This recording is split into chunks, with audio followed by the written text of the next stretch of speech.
So I want to welcome you again to this great conference, Rules, Rights, and Resistance, the Battle over TPP and TTIP. And we are in panel 2, Digging Deeper. And we have a great panel, and their bios are listed very nicely in the program. So I won't spend time on bios. I'll spend 1 minute kind of introducing the context of this particular panel as we dig deeper on labor issues, and then turn it over to the panelists, who will each have 15 minutes at the podium, and then we'll continue with this, what's already obviously a very robust set of questions and comments from the audience. So let's keep that momentum going. As the first panel, which was just terrific, made very clear, the issue of global trade agreements and both the trade liberalization piece of them and the other dimensions of them have become elevated in the US debate, and as we saw globally, to levels we really haven't seen in quite a while in the United States, maybe ever. And the focus of that elevated, heightened attention is on the labor issue. There's no question about it. That is what's driving the concern in the United States on both the far right and the far left in the political debates today, and that is what is going to inevitably have to be addressed. And as the political process goes forward, regardless of who's ultimately in power at the end of this process, that is going to have to be addressed. So we're here to dig deeper into the labor, wage, employment regulation, employment conditions, growth and employment, investment and employment questions related to international trade on this panel. And I welcome 3 great panelists, all who come at this from a very different perspective, but I hope that it kind of tells some kind of narrative between the global perspective and then ultimately to the US perspective. So I'm not going to go on. I may jump in with questions later, but I'm going to first turn it over to Alan Cafrany from Hamilton College.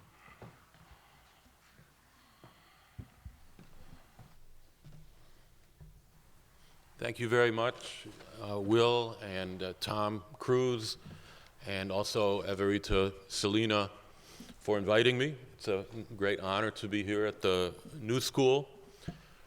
So I have a fairly short amount of time, and I thought that what I would do today would be to direct my attention to 2 aspects. And first is exactly the issue that Will raised, the heightened attention to trade, which I think is arguably unprecedented, at least in the advanced capitalist countries, and certainly in the United States with the campaign, 2016. And then secondly, to speak to some of the geopolitical determinants of these trade agreements, the question of American power, and these are issues that were raised at the end of the previous session. So trade is obviously has become politicized in a more accelerated way in the United States. It's really center stage, both here and in Europe, and resistance to the trade agreements is now central to electoral and to some extent mass politics. We could compare this to the 1990s campaigns against NAFTA, WTO, Seattle, and that, but I think it's more a part now of mass politics in the sense that it's come into the election campaign. And the question is why? And so here, just to step back and speak a little bit more as an academic, and a few reasons for this. First, we've really come now to the end of the 4th decade of a neoliberal project spearheaded by trade liberalization, but that being part of a larger process of privatization, commodification, and in which sovereignty and hence democracy have steadily been eroded and encouraged, of course, by the addition of close to 2 billion unprotected workers into the global marketplace in China and former Soviet Union and to some extent India over the last decades. And the attendant economic consequence of all of this has been unemployment or precarious employment. We saw the charts that Jared Bernstein showed about wages, growing inequality, massive, unprecedented inequality, financialization, and indebtedness. And so even in comparison to the movements against WTO in the late 90s, there is a world crisis that we see around us, and it's deepening and it's becoming more generalized. The situation is very dangerous, and I think arguably these trade agreements are seen by ruling elites as a way out of the crisis. In a sense, they're doubling down on neoliberalism. This is certainly the case for the European Union, led by Germany, which is in fact pursuing covert mercantilist monetary policies through quantitative easing, and I'll say a little bit more about that in a couple of minutes. Secondly, what's important here is the decline of the left, and I don't want to overemphasize that, but I think it needs to be said that the pronounced emphasis on trade is certainly in the United States and Europe is in the context of right-wing populism.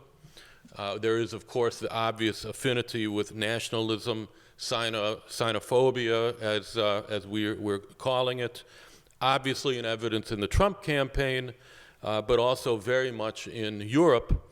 So, for example, Germany is the epicenter of protests against the TTIP. You could see that. Obama was in Hanover, 35,000 people demonstrating, millions have signed petitions, and yet, at the same time, Germany is destabilizing and impoverishing much of the European Union and arguably the whole world economy through its aggressive export mercantilism.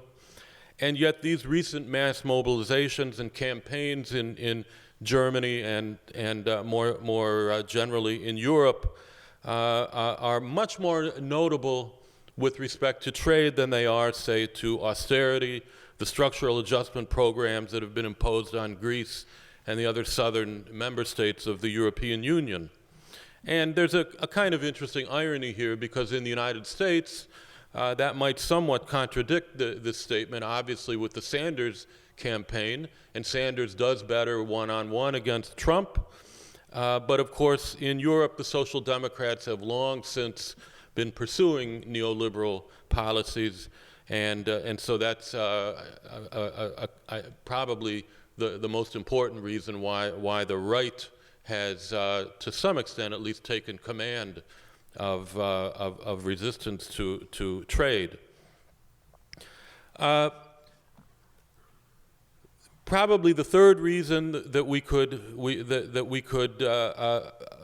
cite here is that the TPP and the TTIP are arguably the final phase, or the culmination, or the consolidation of this neoliberal project. After all, trade itself is already largely liberalized, and now there's the emphasis, and we've heard a lot about this, and we will a lot more, on investor freedom, protection behind the border. And in all these issues, the impact on humanity is very direct and immediate. And I should say, what is really obvious is that the anti-democratic features are much more apparent in these areas than they are in simply reduction of tariffs. And I think the final point to make about this, and we can talk about this, a lot of studies have been done of the TTIP and of the TPP. I'm much more familiar with the TTIP, but none of the studies, even by mainstream economists who are arguing for the TTIP, even working for the European Commission, their arguments are very weak They proceed from general equilibrium models, and yet even their claims for the TTIP in this case are very, very limited, very modest. And of course, more generally, if you go back to the economic analyses of NAFTA, of the Single European Act in Europe, and the Economic and Monetary Union, all were said to greatly increase employment and GDP, and they didn't. And so there's very little credibility left in terms of the mainstream economic analysis. Okay, to say something about the geopolitics and the global power relations of these trade agreements, I don't know if they're going to pass in their present form. Jared Bernstein has been somewhat skeptical. I'm not an insider, so I can't really say. But even if they don't get through in the next 6 months or the next year, they're going to stay around, and eventually I think they're going to get through in some kind of form, maybe a little lighter. But the thing that I want to say in terms of the geopolitics is that there's a misconception that these trade agreements somehow represent concessions or weakness on the part of the United States, or that the United States is a victim in some sense. And I think that this audience doesn't believe that, but the people who support Donald Trump do believe that.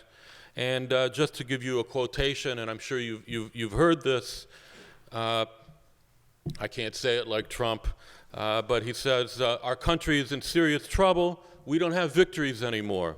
We used to have victories, but we don't have them.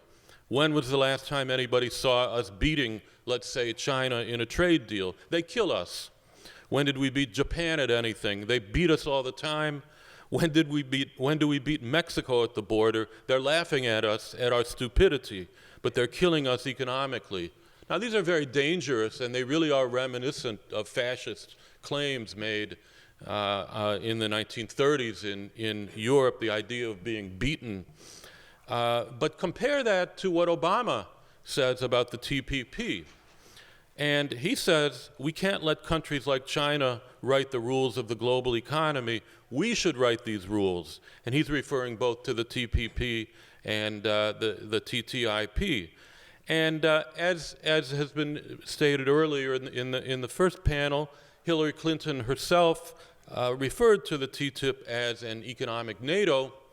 Okay, so really indicating that it is an expression of American power. After all, NATO is the most significant expression of American geopolitical power.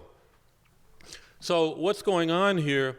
And I think the conclusion is that these trade agreements are disciplinary agreements, and they're designed to consolidate corporate power. They're aimed specifically at the BRICS, and China in particular. Do I have 2 or 3 minutes left? Mm-hmm. Okay.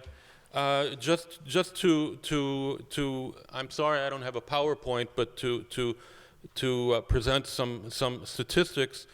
The United States and the European Union account for 35% of global GDP, and the TPP accounts for a further 30% of global GDP. So together, these two U.S.-centric pacts would account for 65% of global GDP, 80% of weapons-related spending, and 90% of weapons-related research and development. Okay, so you can see the implications of these trade agreements for American power. Now, to be sure, China is not entirely weak, but it is kept out of these agreements. And I think what we could say about that is that the strategy of the United States is exactly as Obama says. It's not to shut China out of the world economy by any means, but it's to assert that the United States controls the rules of investment and trade and more generally the economic relationship with China. Now, to be sure, I don't mean to say that there aren't elements of China has the United States has a $350 or $360 billion trade deficit with China, and if you take commodities such as steel, you can see tremendous dumping, arguably, that's going on. But more broadly, the United States has the upper hand. China is not as strong and as powerful. There are a lot of vulnerabilities in China. It's at the bottom end of most global production chains. It's still more of an assembly platform than anything else. We can obviously talk a lot about that, and I know it's a bit provocative for me to put this in such a simple way. And of course, so much of Chinese exports, as we heard from someone just a few minutes ago, are coming from American companies in China. Well, the takeaway then, the conclusion for this is that there are, in fact, strong internationalist arguments for opposition to the TPP and the TTIP in their present form, at least. And that means they're harmful not just to working people in the United States, but to working people in all countries. And it's very important to make these arguments and not allow the trade debate to be framed in terms of nationalism. And this is clearly the case with respect to the NAFTA, where you can see pretty categorically that NAFTA represented subsidized exports of American grain, that wiped out large segments of Mexican farming, and in return led to significant job losses in the United States. But the argument, I think, can be made equally powerfully for the TPP and also the TTIP. Thank you, and I'm certainly happy to take up questions at the end. Thank you, Alan. Thank you very much, Alan. Next speaker is Dean Baker from the Center for Economic and Policy Research. Okay, thanks, Will. Appreciate the chance to be here to speak with folks. I'm going to take you back a quick lesson in Econ 101, and I'll try to avoid putting anyone to sleep. I slept a lot in Econ 101. I just want to make two main points. One is that capital could flow from rich countries to poor countries. In fact, that's what it's supposed to do in Econ 101. That means rich countries like the United States have trade surpluses. And the other point is that patents and copyrights are protection. I say that to a lot of people, including a lot of economists. They look at me bizarrely. And I just want to explain. This is just logic. Patents and copyrights are protectionist, and I will explain that. Okay, the first point, capital flowing from rich countries to poor countries. I really got excited, angry about that's probably the better term. In the course of the campaign, some of you may have seen, this started with a piece in Vox that said, worst thing that ever happened to people, poor people in the developing world, Bernie Sanders. And the story goes, well, he's talking about helping U.S. workers in trade. And, you know, we're going to have trade deals that help U.S. workers. So that's horrible for people in the developing world. And, you know, again, it's picked up many other places. I know the Washington Post editorial board, they always beat up. But, you know, they picked up on that. You know, Bernie Sanders, horrible guy, wants to cause suffering for poor people in the developing world. The logic was that, you know, look at this. We've actually seen substantial growth, certainly in China, but some of the other developing countries. We've seen substantial growth, people coming up out of poverty, having decent standards of living, and here's bad guy Bernie Sanders who's going to destroy that all because, you know, we're going to stop buying all their stuff. And, you know, I wrote that this is not true, and, you know, and I had several reporters call me and go, well, you know, if we didn't buy it, who would buy it? You know, wow, what a strange notion. You know, you go, Econ 101, isn't the problem supposed to be scarcity, that we can't produce enough? Now you're telling me that we can't get people to buy this stuff. That's 180 degrees opposite. I go, how about if the people in the developing countries bought this stuff? You know, increasing their standard of living. And they all thought that was really strange. And I go, well, guess what? That's what happens in the textbooks. Okay, what's supposed to happen is rich countries lend poor countries the money they need to develop. Okay, this shouldn't be rocket science. The story is supposed to be that in slow-growing rich countries, the United States, Europe, return to capital is very low. Capital's plentiful, low return. Econ 101. Fast-growing developing countries, China, Malaysia, Vietnam, return to capital is very high. Money flows, capital flows from rich countries to poor countries. How does that look on the standpoint of developing countries? Well, again, keep in mind, these are poor countries. So the problem they face is how do they feed their populations, house them, clothe them, at the same time that they're building up their infrastructure, building up the capital stock? Well, guess what? That's where capital comes in. Wonderful, right? Everyone's happy. Okay, well, that shouldn't be bizarre. That was the Econ 101 story. But you have all these economists that act like they never heard of it. Okay, and it isn't that alien. We've actually seen it. So if you go back to the early 90s, early mid-90s, 91 to 96, I double-checked this, so I have some numbers for you. You actually did see that you had countries in the developing world growing very rapidly with, guess what, large trade deficits. Cambodia, those years, 91, 96, they had average growth of over 6%. Their trade deficits averaged over 7% of GDP. Indonesia, growth rates over 7% a year. Trade deficits averaged about 2.5% of GDP. Malaysia, growth rates over 9%. Trade deficits averaged over 5% of GDP. Vietnam, growth rates over 8%. Trade deficit averaged more than 8% of GDP. Okay, this isn't ancient history. These aren't small countries. Okay, India I could put down there too. The trade deficits weren't that large, but they've had trade deficits 1 to 2% of GDP most of the last 25 years, and pretty rapid growth. Okay, so that should not be an alien concept. What happened? How did things change? Anyone here remember the East Asian financial crisis? Okay, I have the story in the Baker worldview. The East Asian financial crisis is the origins of all evil in the world. Because that really did change everything.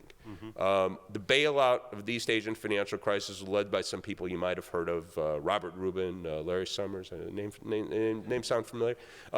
You know, and this isn't my conspiracy theory. You go back, there's a great cover of Time magazine, The Committee to Save the World, Robert Rubin, Alan Greenspan, and Larry Summers. Just click on Google, Committee to Save the World. You'll love it. Anyhow, the point was that we directed the bailout through the IMF from the East Asian financial crisis. We put very onerous conditions on those countries. We said you're going to repay your debt. The way you repay your debt is by running massive trade surpluses. That means reducing the value of your currency so that your goods are hyper competitive and you could repay your debt that way. And the takeaway from that was not just those countries, but basically any developing country in a position to do so decided, look, we have to accumulate massive amounts of reserves so that we're never in the position the East Asian countries are and having to go to the IMF and beg. We don't want to have to deal with Robert Rubin and Larry Summers. And that really did change the story. So you went from a situation where capital was flowing from rich countries to poor countries in the early and mid-90s to a situation where it was going in the opposite direction in a really big way. And you did have decent growth, certainly in countries like China, but it was coming very much at the expense of jobs of industrial workers, manufacturing workers, primarily the United States, but also much of West Europe as well. So this was very, to my view, wrong-headed policy. It did not have to be that way. It does not have to be that way. But this has been a policy where we've had basically industrialization, developing world, very much on the backs of workers in the United States in a way that did not have to be.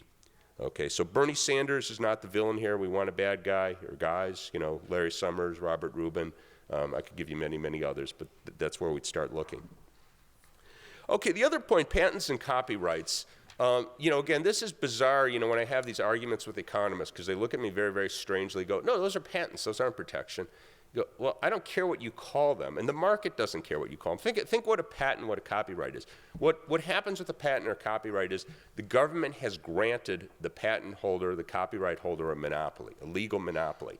So my Pfizer, or was it Sovaldi, the hepatitis C drug, Gilead Sciences has the patent on Sovaldi, and what that means is they get to charge, get to charge whatever they want, and they will arrest anyone or have the government arrest anyone who competes with them. And I've had people saying, "Oh, you can't get arrested for patent violation." No. What happens is, if someone comes here and goes, "Hey, I could produce Sovaldi, I could produce generic Sovaldi," I go to court and I'd say, "Hey, they're violating my patent." And the court goes, "That's right," and they issue an injunction telling them not to produce it. And if they go ahead and keep producing it, well, then they get arrested for violating the injunction. So, yes, that's right. You don't go to jail for violating patents. You go to jail for violating the injunction not to violate the patent. So we want to be accurate here. Okay, but what does this mean? So we're giving someone a monopoly on selling Sovaldi. The list price for Sovaldi in the United States is $84,000. You could get high-quality generics in India for $200, $300, $400 a treatment. Okay, you're increasing the price by over 200-fold. Okay, that's the same thing as a tariff of 20,000%. Okay, now again, you might like it. I understand. There's a rationale for patents. The rationale for patents, of course, is we want to give people incentive to innovate, to develop new drugs. There's a rationale for copyrights. We want to give people incentive to do creative work. We understand the rationale, but the market doesn't care about the rationale. Okay, the market just sees that we're selling a drug at a price that has a 20,000% tariff. Okay, well, what happens when you do that? Well, we all know this textbook story that when you have a government intervention in a market and you raise the price above the market clearing price, well, you get enormous distortions.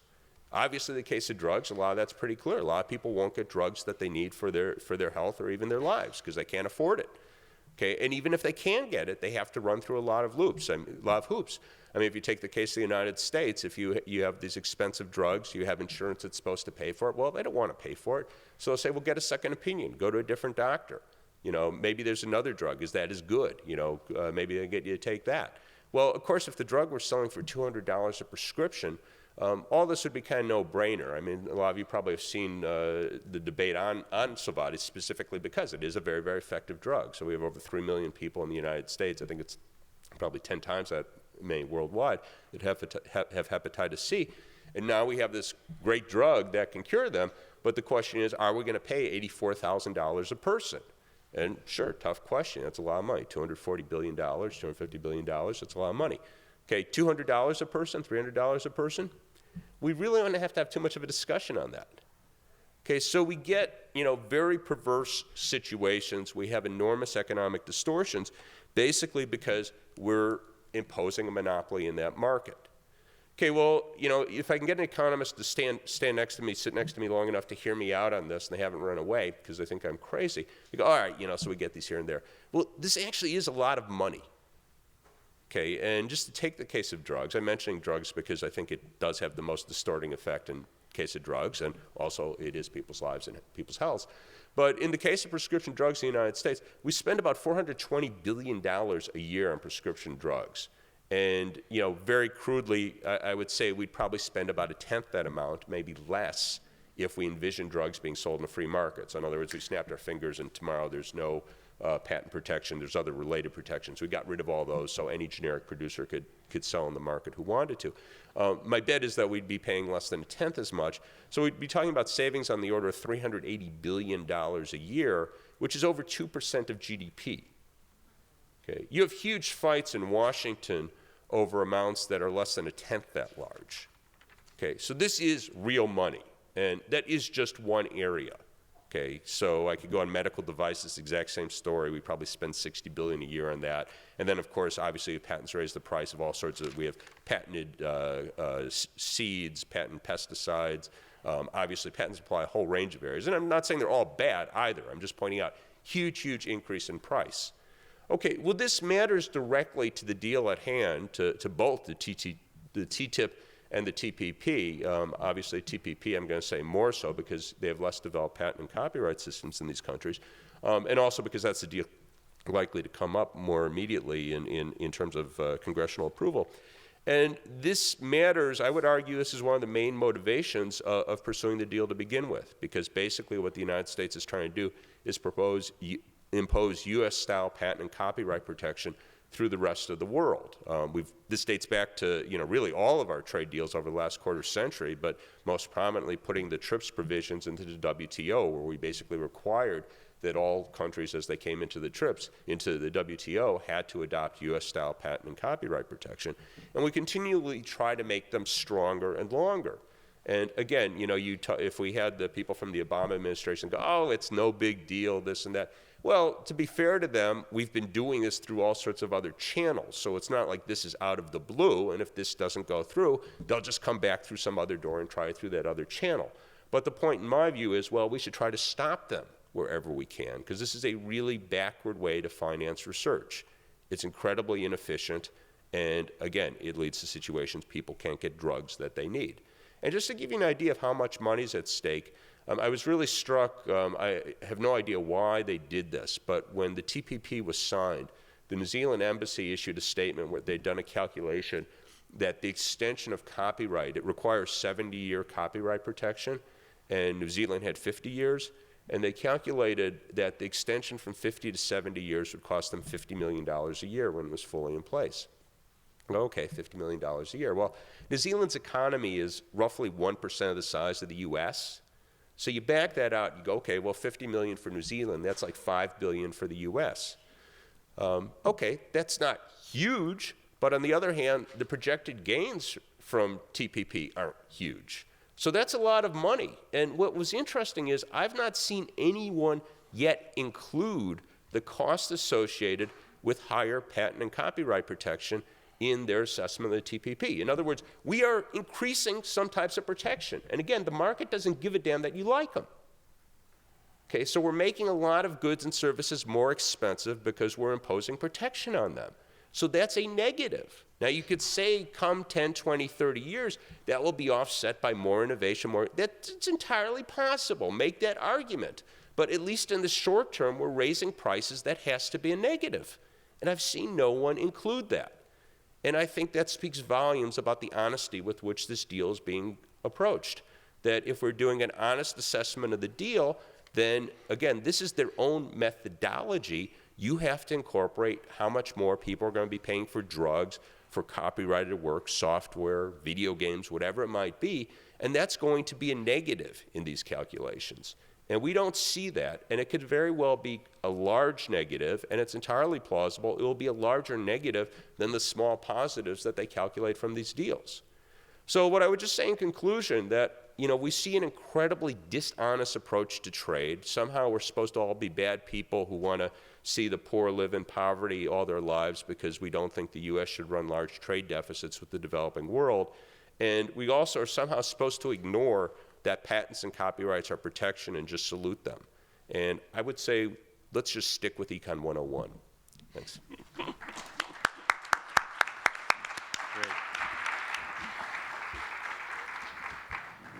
Last speaker, and then we'll open up for questions. Celeste Drake from the AFL-CIO. Thanks. Thank you very much. So I'm going to start with the general premise that says the economy is not like the weather. It doesn't just happen. So we're not in the state that we're in with the global economy or with the US economy or with globalization because it had to be that way. Choices were made, policies were developed, policies were implemented, and they helped us get where we are today. So from the labor perspective, from a worker's point of view, we see trade agreements, and again, following Jared Bernstein's theme this morning, trade is not the same as trade agreements. Trade agreements are part of a larger neoliberal economic agenda that folks here are probably familiar with. It's about low taxation, deregulation, eliminating social safety nets, disinvesting from countries, abandoning commitments to infrastructure and growing equality and all of those things. And trade agreements are one way to advance that agenda. So I'm going to show a whole bunch of slides with charts about how our economy is going, both nationally and more internationally, and with the premise that US trade agreements of this same style, TPP, TTIP, and all the way back, starting with NAFTA and the Uruguay round of the WTO, are all part of building this. So not the sole cause, but a major cause. So starting here, and this goes to a great question that someone from the audience raised earlier this morning. If the idea is that we have to keep doing these trade agreements because they have a positive effect, then we're doing it wrong. Because as you see, starting with the Tokyo round, back when it was the GATT, not the WTO, then with NAFTA, then with the Uruguay round, when China joined the WTO, the US-Korea FTA, the US trade deficit keeps growing. You see a little spike there, and that was the global financial crisis, when we didn't have so much of a deficit because we couldn't afford to buy as much, right? So that's what's happening there. So it's sort of one of these questions of why do we keep doing the same thing and expect it to have different effects? So our premise is that US free trade agreements, which are not just about tariffs, but are about all these whole host of rules that I think Sonia did a great job of explaining on the first panel. It's about special legal rights for investors. It's about limiting the ways that countries can regulate food safety. It's about limiting the ways that countries can regulate banks. All of these things, they're working exactly as intended. This is an intended outcome of US trade policy. And it's intended outcome because one of the main purposes of this type of trade agreement with all of these rules and this sort of deregulatory agenda is really to eviscerate worker bargaining power and lower wages. So here's an example of this happening, and Jared Bernstein had a kind of a similar slide. This is the US on the left and Canada on the right, just to show it's not just a US phenomenon. As worker productivity is increasing, and as you would actually predict that from traditional economic theory, as you open borders and firms get more efficient, they get more productive. Under traditional theory, workers are supposed to share in that gain. And you see that workers did share in that gain for a long time. And in the US, basically from World War II to the mid-70s, workers were sharing in that gain. So as they got more productive, they got richer. That link was broken, and it's been broken since the mid-70s. And that's right around the time of the advent of the neoliberal economic agenda. This slide shows the real disconnect. What we have is a situation where US companies are posting record profits. They're getting the lion's share of the gains from the growth in the economy, and workers are getting a smaller share. This follows necessarily from the last charts, because as productivity is increasing, that's more gains. And if we were all sharing it, if workers' wages were going up in the productivity, you wouldn't have the divergence that you see here. But somebody's capturing that divergence between wages and productivity, and in this case, it's capital. So it's not bad that companies are doing great and raising profits, but it's certainly not what you want if you believe in social justice and equity. So this is a problem. And this just shows that this trend of workers getting a smaller share of the economy is not just in the US. It's clearly happening across the globe. Here's another one. This shows trends in trade union density. Again, over the same time period, you see trade unions getting weaker. And this really isn't that workers are walking away from trade unions. They don't walk into work one day and say, gee, I don't want to be a member of a trade union anymore. In the US, most of the deunionization has happened because unionized workplaces have shut down and the jobs have moved overseas. And again, to get at this question about China before, China's one of those main destinations. And it is the choice of the companies to produce there. And that's absolutely who we have to look at when we're saying who's designing these rules and in whose interests are these rules working. But when you lose that trade union density, that ties back to why workers aren't able to capture a share of their productivity gains. because in general, employers don't give those willingly because they're kind, magnanimous people.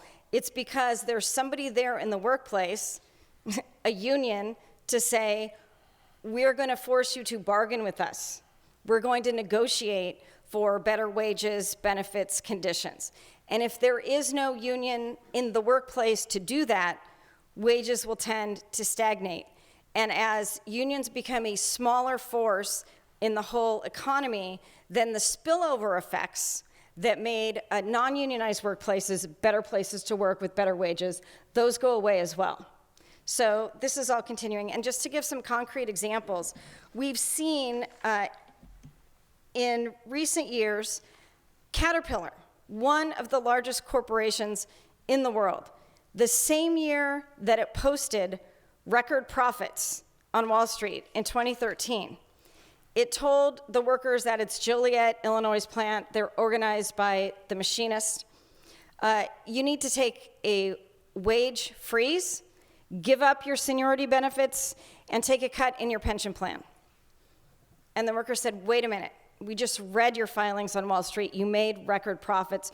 What's happening here? Well, the answer is we have to be competitive. Clearly, Caterpillar was competitive, or it would not have been posting record profits. But what they meant was, we can get more out of you. And in the end, they got it. Similarly, Hugo Boss, also an Illinois company, also unionized, also posting record profits, closed down one of their factories and said, we're just moving overseas because it's cheaper. Carrier, many people may have seen the video that kind of blew up on social media recently, where Carrier in Indiana, an air conditioning plant, said, we're moving to Mexico. It's nothing personal. You guys are great workers and you're doing a good job, but it's competitive pressures. So, but these competitive pressures don't just arise like the weather. They arise because there are rules put in place, in particular in trade agreements, that make it more profitable to move overseas by providing legal certainties and the ability to sue governments for laws and regulations and judicial systems that you don't like, that also make the countries compete with each other to lower the taxes.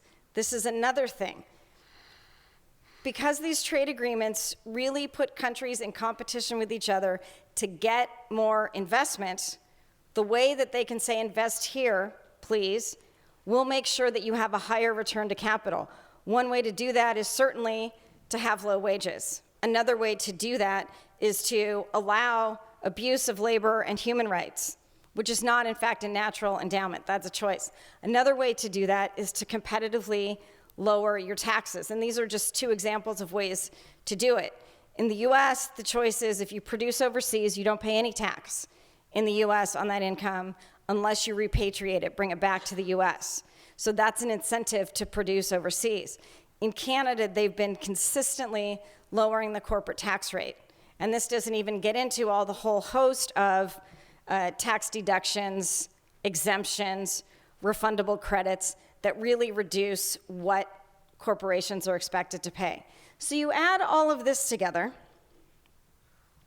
and you get, for the United States, I think this is a pretty powerful chart, the yellow bars represent 1947 and 1973, when you actually have exactly what you want if you're trying to create more social equity. The poorest 20% of Americans were growing at the fastest rate. Their income was growing at the fastest rate. And the richest 20% growing the slowest. That will eventually get you to a place of more equity. Since 73 to now, you actually have the poorest 20% getting poorer. And you even have, amazingly, the richest 20% growing at a slower rate than they would have, which kind of bears out what the World Bank and the IMF have been saying, is that inequality is a drag on growth. And you see that the top 1% of the 1% is certainly off the chart. So you have this vicious cycle that these trade agreements, with the box that they put around democracy, feed into. So how do workers address this? We've been fighting back for a long time. In fact, a lot of the arguments that I'm hearing about NAFTA are the exact same as TPP. You could sort of find the same article, find the same arguments, pro and con, cross out where it said NAFTA, TPP, and you'd find the same thing in the newspapers of today. But since we see this model of trade agreement, again, not trade, but this model of trade agreement as an attack on unions, an attack on working people, an attack on democracy, an attack on the choices that we can make about our economy, we're fighting back. And it started with the fight for fast track. And folks have been talking about this morning that Trump and Sanders, and to some extent Cruz and Clinton, have been leading the fight on trade. And we say that because of our work in the labor movement, in the environmental movement, the consumer movement, our allies in the faith community, small businesses, family farmers, when we led the fight last year against fast track, we opened the door for this to become such a big issue and prominent in the presidential debate. And we don't think they would be talking about it had we not made such a big stink about how these trade agreements are negotiated and ask questions about why are they negotiated behind closed doors and why are the trade advisors not fairly distributed and why are they prohibited from talking about what they know to the public, because that really limits the one thing that people have when they're trying to fight with powerful moneyed interests. We have the power of organization, we have the power of mass mobilization, we have the power of voices, but we can't use that if we're not allowed to know what's going on and what we need to fight. So here's another photo of what we're doing. We're talking about these issues of medicine that Dean did a great job talking about and that Sonia was talking about earlier. And I've heard folks say, well, there is progress on the labor and environmental chapters, so isn't that great? Isn't that fabulous? And we say, well, we have a system, again, in these trade agreements where you have rules for property and you have guidelines for people. A foreign investor who feels aggrieved has automatic access to that ISDS tribunal. A worker who feels aggrieved can go to some organization that has enough money to do some research to write a report, and then they submit the report to the government, and then you hope and pray and cajole that the government's going to act. There's no automatic access to self-help.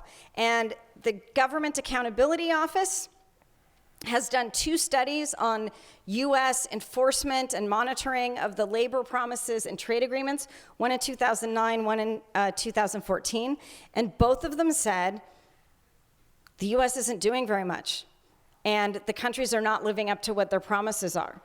So no one's ever said that about ISDS, because that actually works, and they don't have to wait and petition the government. So what these trade agreements have become really is this straitjacket. And when I started off with neoliberal policy, the reason that the supporters of neoliberal policy are turning to trade agreements rather than just doing it domestically is then when you get these rules in the trade agreements, A, they're kind of easier to get in because they're done behind the backs of the public, and B, they're much more permanent. We understand that when we fight at the U.S. Capitol or in state legislatures or in city councils, we're going to win sometimes, we're going to lose sometimes. But you're always back to fight another day, and you can repeal a law or amend it or introduce a new one. But when it's a trade agreement, it's permanent.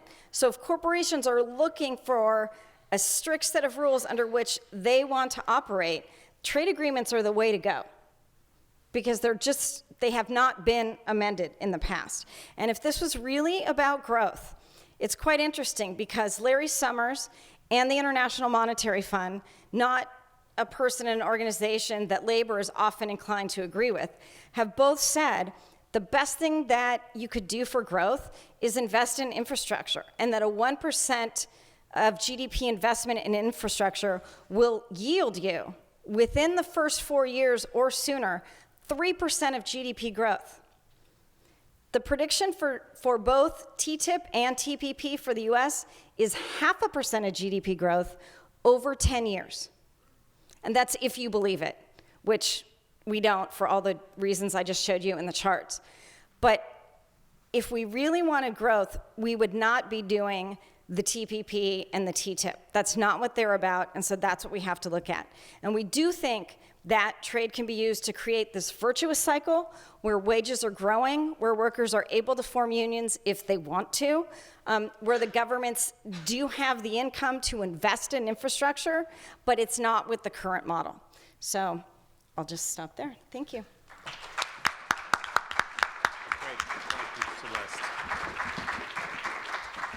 I want to thank the panelists, 3 terrific, non-overlapping but complementary presentations, and I think we should immediately turn to the microphones for comments and questions. So the mics are open.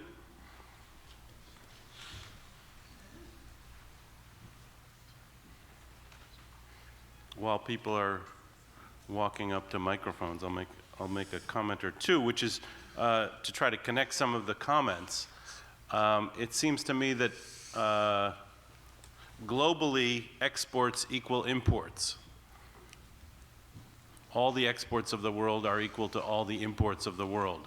So the issue of trade deficits and surpluses has a zero-sum quality to it. And the one question one might ask in relation to Dean's comment is about, have surpluses been actually recycled in that they've driven capital flows to developing countries? And I think China's actually been a very good, a good citizen in this regard.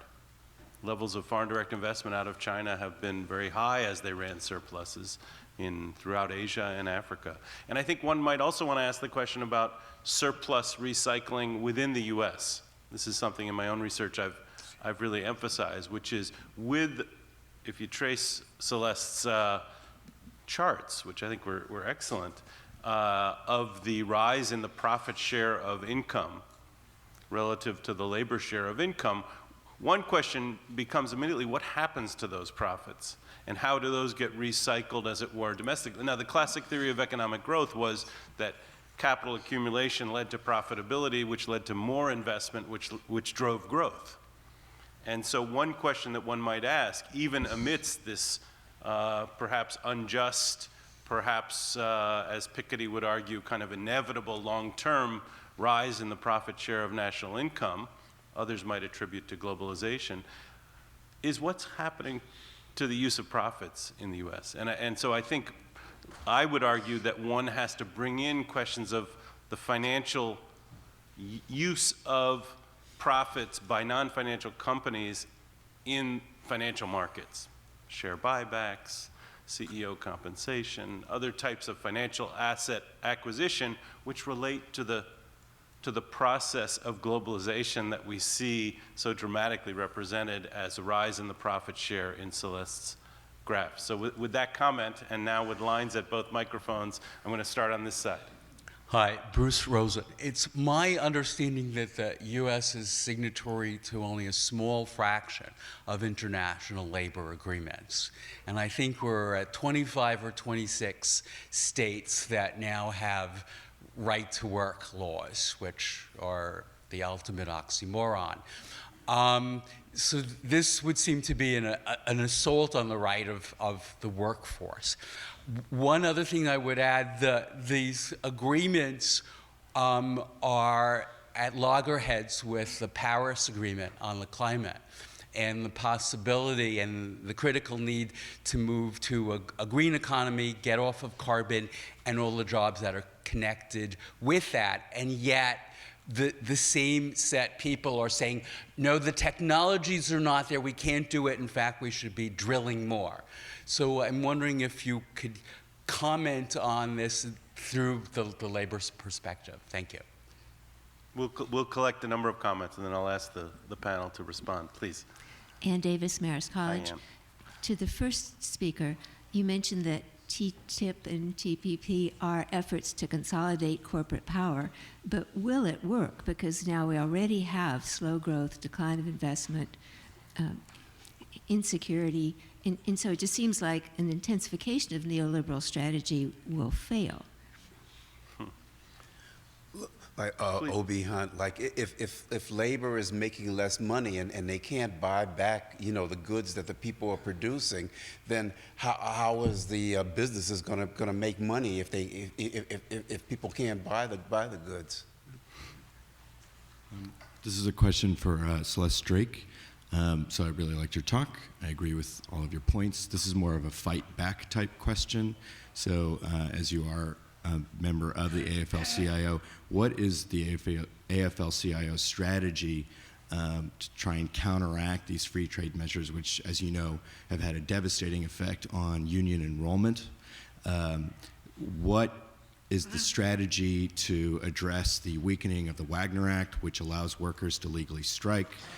What is the strategy to increase organizing efforts, and where do we stand as far as card checks? Let's take one more comment. The distortions that all of you talked about, what would you think the investment markets, the stock markets, the loans, is dictating these distortions because they're talking about increased profits all the time? So is that creating the distortions that have been pointed out by all of you? Is the dictates from the markets, the financial markets? Could we start with you and go down? There was, I think, some addressed to each. Really very complex questions and issues. Regarding, I mean, I think in a way to answer all of these is that there's a deep crisis of capitalism and there's a crisis of overproduction. And so when I said that TTIP and TPP are doubling down, they're doubling down on a neoliberal strategy that's intensifying the contradiction. And it's leading to financialization and bubbles, and so there are bubbles that are accumulating everywhere. We saw it in 2008, but they still exist. With respect to China, where you can see the overproduction just massively, you can see it in steel. You can see it. Probably many of you have seen this statistic from 2011 to 2014, China produced more cement than the United States did in the whole 20th century. And so I think a lot of the new Silk Road and the One Belt, One Road is really a classic overproduction, a means of trying to deal with that. So you can say, well, the solution would be to bring Keynes back and to have infrastructure investment and demand management because the present system is driving forward inequality, which shrinks consumption even more. But there are a lot of political reasons that's not taking place, and that would amount to a whole other discussion, but it's one that's very relevant to this conference. Go ahead, Dean. I guess I'd say a few things. First, on Will's point, in terms of recycling trade surpluses, I actually, well, I don't know whether you want to call China a good or bad citizen, but I'd say to a large extent they have not by design. I mean, they've wanted to keep their currency down. This is less true today, but certainly through most of the last, prior 15 years, they're buying up massive amounts of U.S. Treasury bills, as were many of the other countries that had large trade surpluses, and that was obviously a deliberate policy. So that wasn't. You call it recycling if you like, but that doesn't help create jobs anywhere. Basically, it reduces interest rates in the United States, not something we really needed because we could obviously do that ourselves if we wanted to. So in any case, that was, to my view, what was going on. In terms of recycling of profits, one of the things I'm struck by, and Celeste makes this point, it's quite right, that companies are sitting on their profits, giving them back to shareholders. But if you look back, at least for the U.S., I won't speak to other countries because I'm less familiar with their data, but there's very little relationship between profits and investment through the whole post-war period. In fact, the period where investment peaked as a share of GDP was in the 70s, when profits hit their lowest level. They're almost inversely related, which I'm not saying is actually what's going on, but there's very, very little relationship. So basically, companies invest what they feel they have to, and they give the rest out to their shareholders. That's always been the case. And when they run very large profits, what that means is you get a lot of money from the standpoint of the economy, going to rich people, it's not creating demand. And that's what we've been seeing, certainly in recent years, as profits have gone through the roof. A couple other points. We had the question over here about the relationship between these deals and the Paris agreements, efforts to do anything on climate change. Clearly, these go in the wrong direction. I mean, just at the most basic level, if you can produce things domestically, there's less waste than if you produce them halfway around the world and ship them, from Vietnam to the United States. Pretty basic. But the other thing is that you've seen a number of cases where countries have tried environmental programs where they've been taken up as issues under various trade agreements.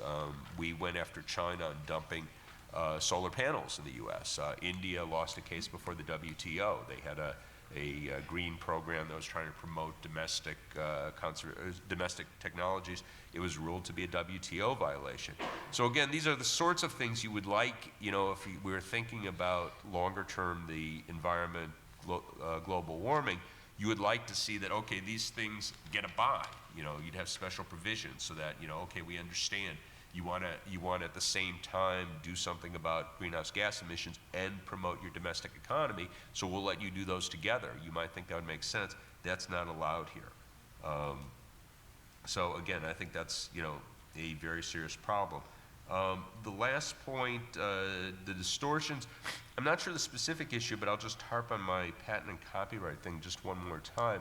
I mean, these things really are enormous, and I just find it incredible that you could have people talk about trade agreements. Because you look at the tariffs, in almost all cases, whether you want to look at the TTIP or the TPP, in almost all cases, the tariffs are already very low. Vietnam still has some high tariffs, but that's pretty much it.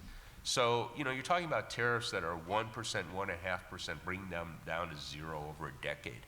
Okay, at the same time, you're talking about making people pay, 1,000% more for drugs. And somehow we're not supposed to pay attention to the latter. And it's just kind of mind-boggling. I mean, I'm sorry, that's just dishonest. And again, in the case of drugs, it's especially important because this is people's health, this is people's lives. But let's just do the economics. People don't want to do that. Good. Celeste. Thanks.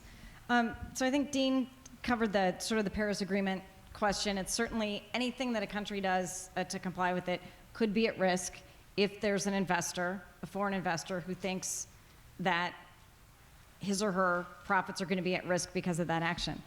In terms of the labor agreements questions, just so folks know, there's something called the International Labor Organization. It's part of the UN. It actually predates the UN, going back to the League of Nations era. Most of the countries in the world are members, and it's the only UN organization that's tripartite. So government representatives sit on it, as well as employer representatives and labor representatives. And it has a whole series of conventions. And these are international agreements that set forth international minimum standards for the treatment of workers. And two of the most important for workers are conventions number 87 and 98. And those protect the right to form a union, freedom of association, and the right to negotiate with your employer for your terms and conditions of work or collective bargaining. The US has ratified neither one. And there's a lot of reasons for it, mostly anti-labor sentiment, but also some of the anti-internationalism in the Senate. However, they're conventions, so there's no enforcement mechanism at all, in contrast to a trade agreement, which has enforcement mechanisms. Again, Sonia explained that. But because the US has not ratified these really fundamental rights, then when the US goes ahead and says, we've protected labor rights in the TPP and other trade agreements because we've put in the words freedom of association and the right to collective bargaining, it becomes a real question. Well, what does that mean? Because there's a footnote that says, when we refer to freedom of association and the right to collective bargaining, we're referring to the ILO declaration and only the ILO declaration. And what that means is we're referring to the declaration, which is the statement of principles, and not the conventions. So how do you give meaning to what is freedom of association? Are employers allowed to force workers to go into captive audience presentations and watch a 2-hour anti-union film? Yes, in the United States, that's consistent with the US idea of freedom of association. In most other countries in the world, no. And if you looked at the ILO conventions, no. So how deeply are we protecting these rights? Not very deeply. And we as labor will fight for these labor chapters, and we fight to make them stronger. And if we're going to do trade agreements, we might as well do something about labor in them.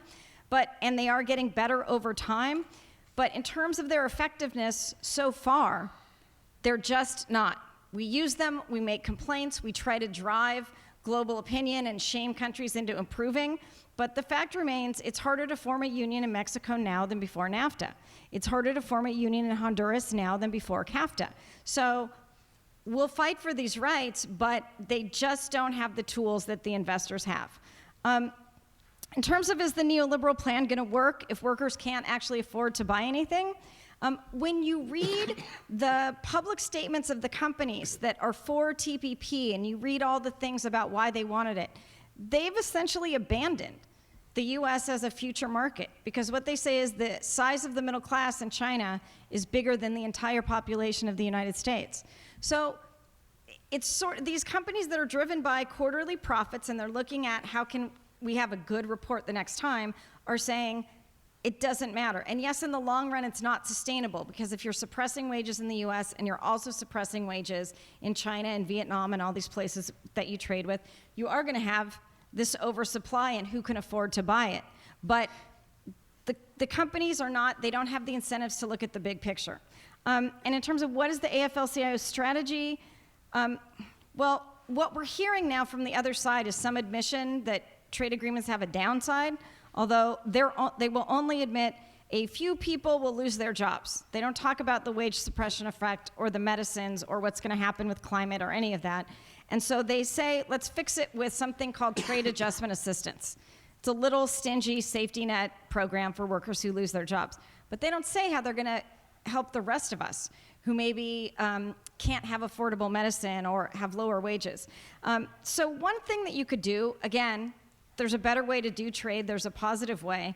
You could put in rules about how the countries will cooperate together to drive wages up. And for the US, that would include repealing the, I don't know, I can't remember the name right now. But anyway, the 1947 amendment to the Wagner Act that allowed right-to-work states, thank you, Taft-Hartley Act.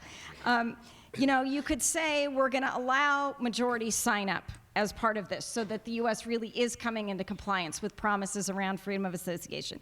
You can do all of that. But the first thing that we need to do, unfortunately, is kill the bad trade deal, because fast track, we cannot fix it. It's unamendable. So you have to kill it to go back to the table to try and say how we can do this better.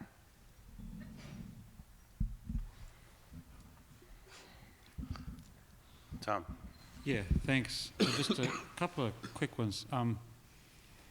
I'd just like to ask, I know you've done this meeting, but to go into a little bit more detail about the claims of TPP benefits, because a lot of that circulates and we just don't see, you know, proper political, public discussion of it.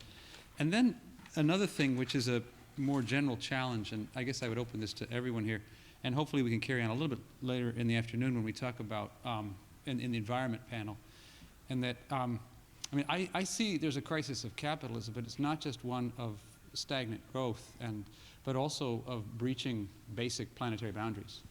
And the discussion around growth and how to stimulate that growth just doesn't even engage that other problem. In other words, what is that sort of natural intensity of production, consumption, distribution implicit in those models? How do we begin to actually not just complain about the egregious fight back on environmental regulations, but the quality of growth itself in our conversations? Please. Susan Metz, an organic intellectual from Brooklyn. I work with the Park Slope Food Co-op, the largest consumer cooperative in the country, 17,000 members, and with Brooklyn for Peace. So I have two concerns. One is, what is the best argument and the best way to get to Hillary Clinton to hold her feet to the fire about opposing these trade agreements? My second concern has to do with popular uprisings when, as we say in Brooklyn, the shit hits the fan. I mean, people are not going to sit still for this stuff for very long before, and and Trump has pointed in the direction of popular uprising, unfortunately, in a fascist context. But how do we deal with the political consequences that, if, God forbid, we're saddled with these horrendous trade agreements, the streets become filled, and another adjunct of that is the growing militarization of international relations worldwide. Is there, I mean, where are we with all this? And I'm very interested in your comments. Thank you. Sonia. Just since climate has been mentioned, there are various ways that the TPP makes it harder to deal with climate change. For example, a lot of the technology that is needed to reduce emissions that cause climate change can be patented. The TPP means more of that technology will be patented, and the patents will last for longer. And we've actually seen this movie before, when there was a problem with the ozone hole and they had the Montreal Protocol, and developing countries were trying to comply with it, so they were trying to access the technology that wouldn't destroy the ozone layer. It was patented. So they tried to negotiate with the patent owners, and they couldn't get reasonable, affordable royalties, they couldn't get acceptable conditions. So if government said, okay, we're going to legislate and we're going to set a cap, a maximum, on the amount that, say, local companies have to pay to the foreign patent holder to use this climate change technology, that has been restricted in the TPP, and you can no longer do that unless you have already negotiated an exception that all the TPP governments agree to. So when developing countries can't afford the technology they need to reduce their climate change emissions, of course that hurts all of us because we live on one planet and we all get the emissions. But it's also how they can cope with adapting when climate change comes, or has already come. For example, the treaty I mentioned on seeds means that the seeds that are adapted to coping with climate change, whether it's hotter temperatures or less water, are now going to be protected by royalties in TPP countries for 20 to 25 years, so farmers can't afford them. And later in the environment session, there'll be more on the cases that have been directly challenging the climate change measures. Sakiko. Thank you for wonderful presentations. This is a question particularly for Celeste, but maybe for the others as well. In the problems that have been raised, the issues that have been raised here, the distributional issues that have been raised here have been very much about labor versus capital. But within labor, you have a very heterogeneous groups of people. And so I have not seen very much by way of gender analysis of the consequences of TPP and TTIP. And the fact that, workers around the world are not in organized labor movements. And although we hear that, even like, I heard, for example, waste pickers are organizing and negotiating in India. How much, what is the analysis of labor that goes into these, the differentiation in terms of the gains and losses by gender for the informal sector workers, for developing country? I mean, the informal sector workers are sort of 80–90% of the developing country workforce. Thank you. Go ahead. Hello, I'm David. I'm just a concerned New Jerseyan, and I wrote my question out because I would just otherwise come to the mic and mumble. In the current presidential race, a hot button issue is new regulations on the financial services sector in order to limit its power to destroy the middle class. Isn't it true that trade agreements trump new legislation on consumer protections and whatnot, or is there any way at all, Celeste said there is no amendments, to amend the trade agreements to comply with new regulations that may come about by the promises of these candidates?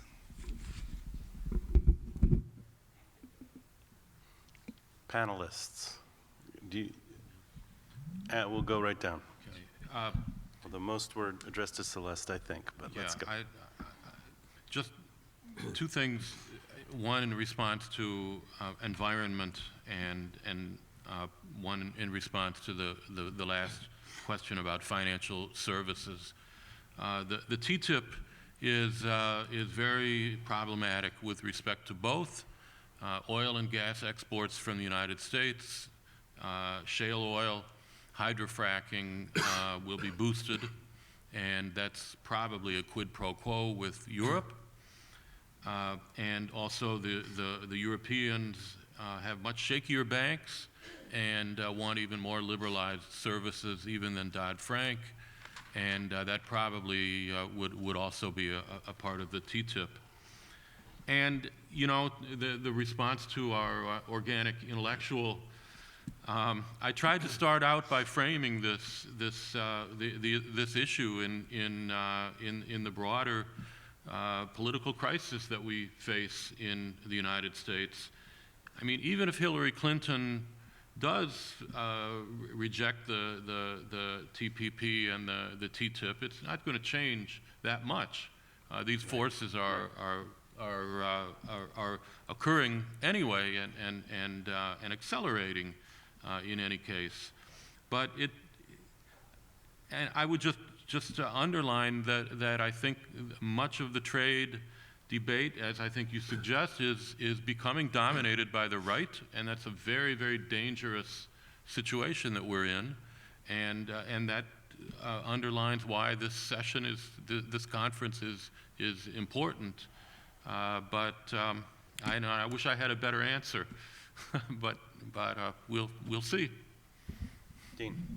Okay, I'll say a little bit about the growth models, the Peterson Institute one, and then a little bit about the patents, then we'll come back to talking about financial regulation.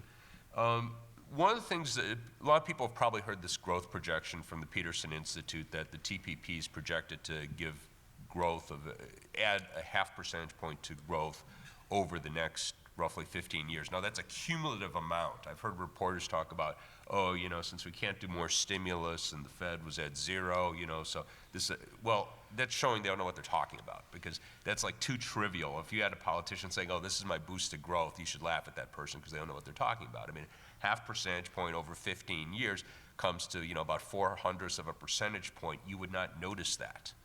Okay, to give you an idea that 0.5 percentage point, you know, assume 2% GDP growth, picking a round number, that means that if they are right, we'll be as wealthy on January 1st, 2030 as we would otherwise be on April 1st, 2030 without the deal. That's what we're talking about. Now, I'm saying if they're right, important to understand what these models are. They're full employment models, so you cannot create unemployment by assumption. There was a model that came out of Tufts that shows the United States running a larger trade deficit. It reduces employment, reduces growth. I'm not gonna say it's necessarily right, but that's at least a possibility. It is not a possibility in the model used by the Peterson Institute. Now, fairness to them, it's 100% standard economics, okay? But, you know, but that cannot help but to show growth. Now, I will make an important qualification to that.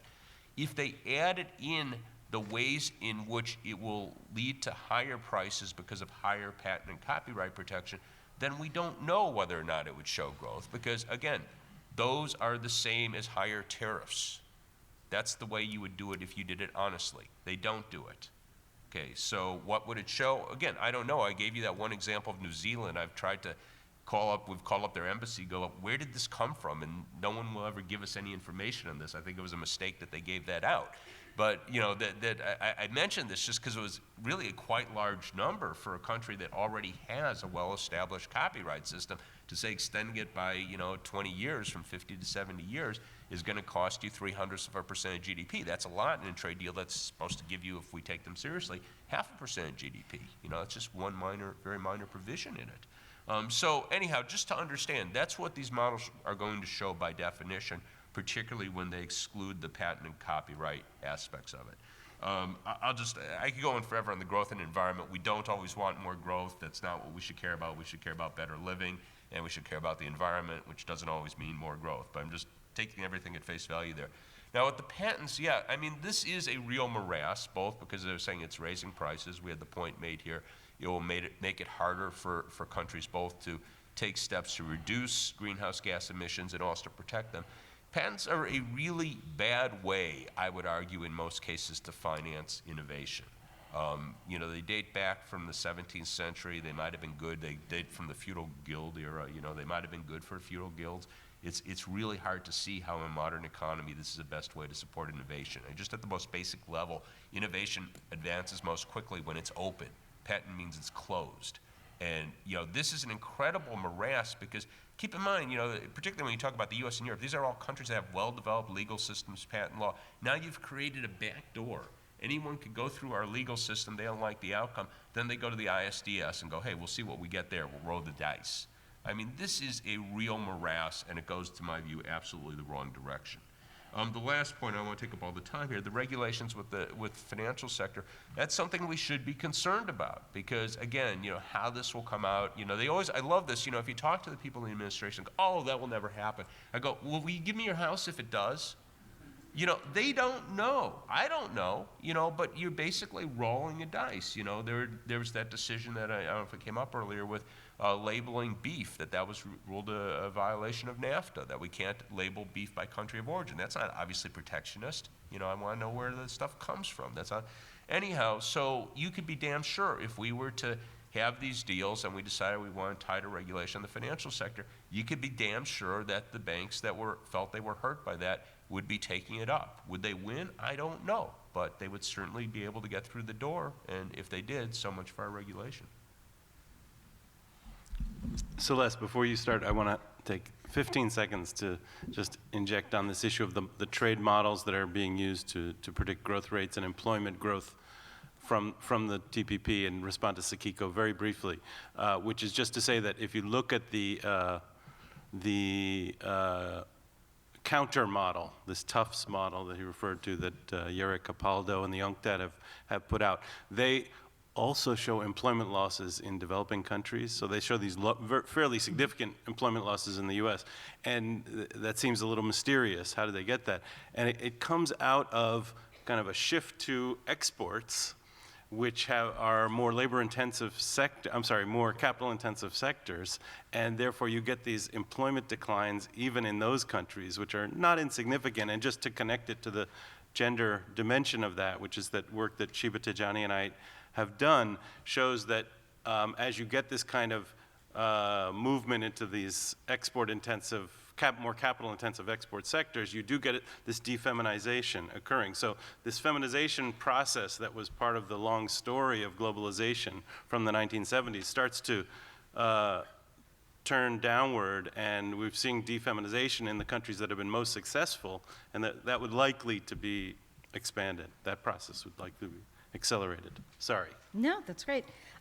So first I'll start with the last question and try to work back on this question about if the U.S. did something more on financial regulation and we had the TTIP in place, the TPP, any of this in place, what would we do? So to be clear, all of these so-called free trade agreements have provisions in them that say the parties can get back together and amend the agreement. But in practical terms, it doesn't happen. And for large agreements of this size, rather than U.S. Jordan, right, or U.S. Peru, it just won't happen, because if any of the 12 partners have a strong interest group that feels it's going to be harmed by that change, so for instance, Japanese banks, Canadian banks, which both countries have some of the 25 largest banks in the world, they're going to say no. So the fact is, the U.S. could choose to pass a financial regulation law that was in violation of its commitments in one of these free trade agreements, and then we'd have to wait and see when it was challenged, who challenged it, under what system, all of these things, and take our chances. On the gender analysis, so I wish that we had better data on disparate impacts between different groups and trade. And I can tell you for the U.S., there is a little bit of data on people of color and trade. And what you find is that there is a disparate impact, and particularly for Asian Americans and African Americans, less so for Latinos, where they are, because they are being booted out of unionized, good paying, good benefit industrial jobs that had been a traditional pathway to the middle class. The jobs that they find that are left over are service sector jobs, low wage, no benefits, and paths to the middle class are being cut off. In terms of women, what we know is low wage work, benefit-free work, service sector work is already predominantly feminine. And so as wages fall across the economy, and this goes back to the Josh Bivens' work, and the average American is losing about $1,800 a year in wages due to trade, that will trickle down. So it just pushes the bottom down further. And this is a problem because we're not creating these same or better jobs that are assumed in these CGE models. So we do think that it's a danger. And in fact, what's happening really is the U.S. economy is becoming slowly more like a developing world economy, in that we're obviously getting more informal sector work here and more subcontractors that make it harder to organize. So if you don't really work for Amazon, but you work for the subcontractor who's providing warehouse workers for Amazon, who's your employer? Who do you organize against? How do you do that? The answer is you really can't, and that's what they've been doing in Colombia for years and years and years, and that's one of our trading partners. To Sonia's point, one possible and sort of a fifth best alternative to really not having these trade agreements impact climate at all is you could have kind of TRIPS type exceptions for climate to say, right now there are exceptions where countries can say, this drug is important to human life, we're gonna make you license it to us. You could say that for climate change, because obviously, climate is important to life. It doesn't fix the problem, but it's something you could do. In terms of the popular uprisings, I think the problem is we haven't really seen them in the US in response to trade, not in the way that we've seen them, particularly in Europe, but in some other places. And Americans are not angry enough yet. And that's something I work on every day. Why aren't people more angry? So if anybody knows why Americans aren't more angry, please tell us. The Hillary Clinton question, how to get to her. So she made some great statements in her written comments to the Pennsylvania Fair Trade Coalition. She has said something about what's in the agreement in terms of the rules of origin being bad for our auto sector. That's good because prior to that, most of her complaints were things that could be fixed outside the scope of the agreement. And I think the way to push her more in this way is to get her to speak out more about the content. So the more times that she commits herself against ISDS or against unaffordable medicines or against rules of origin, the harder it is to go back and do what the president of the U.S. Chamber of Commerce, Tom Donahue, keeps saying she's going to do, which is she's going to turn around and support TPP immediately. So we have to help her there. And for the organizations that have already endorsed her, if you know someone there, go to those organizations and say, please push her to be more vocal. And that I think Tom's question about what is this growth model is a really fascinating question that I don't have the answer to, but I think one thing that we should think about is, all economies are based on some kind of consumption, whether they're capitalist economies or socialist economies or whatever. And we could think about the quality of our consumption versus the quantity of our consumption, and if that changes then how our models for producing, and in a way that can get rid of these death trap factories in these places that are really unsafe and contribute to really reduced demand because the workers aren't getting, anything out of it. Maybe that's one way to start looking for the future. Thank you. I want to thank the panelists very much and tell you that we have a 1-hour lunch break, and then we return to continue digging deeper on issues of health and food, environment, and climate. What better way to spend your Friday afternoon? So see you at 1:30. Thank you very much. Thank you, everybody. Thanks, Phil. Really good. Thank Really you. good. Very much.